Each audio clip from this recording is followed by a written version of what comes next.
Welcome to the Sri talks small words big change. ఒకరోజు రాత్రి శ్రీకృష్ణదేవరాయల వారికి ఒక కల వచ్చింది. ఆ కలలో ఒక అందమైన భవనం గాలిలో తేలియాడుతూ కనిపించింది. అది లక్ష దీపాలతో వెలిగిపోతూ చాలా అద్భుతంగా ఉంది. తలుచుకున్న వెంటనే మాయమైపోతూ అలా కనిపించింది. మరుసటి రోజు కూడా శ్రీకృష్ణదేవరాయలు ఆ కళను మర్చిపోలేకపోయారు. సభలో ఉన్న వారందరికీ తనకొచ్చిన కళను గురించి వివరించారు. అటువంటి భవనాన్ని నిర్మించి ఇవ్వాలని అడిగారు.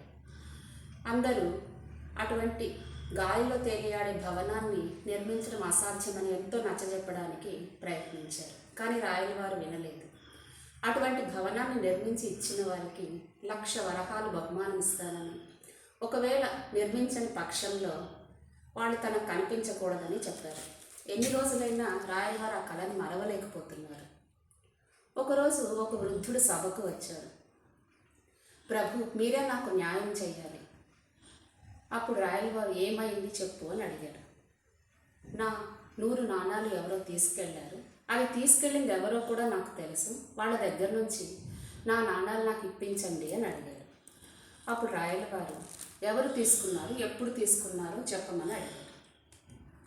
అప్పుడు ఆ వృద్ధుడు, ప్రభు, నా నాణాలు మీరే నా కలలో వచ్చి తీసుకున్నారు నిన్న రాత్రి అని చెప్పాడు. రాయల వారికి చాలా కోపం వచ్చింది. కలలో నాణాలు తీసుకోవడం ఏంటి, పైగా నేను వచ్చి నీ నాణాలు తీసుకోవడం ఏంటి, కలలో జరిగినవన్నీ నిజం అనుకుంటే ఎలా అని కోపగించుకున్నాడు. అప్పుడు ఆ వృద్ధుడు తన మారువేషం తీసేశాడు. వచ్చింది ఎవరో కాదు, తెనాలి రామలింగడు. అది చూసి కృష్ణదేవరాయల వారికి చాలా నవ్వు వచ్చింది.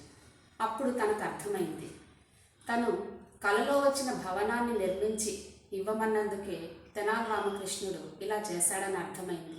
తనకు చక్కగా వివరించి చెప్పినందుకు రామలింగాన్ని అభినందించాడు.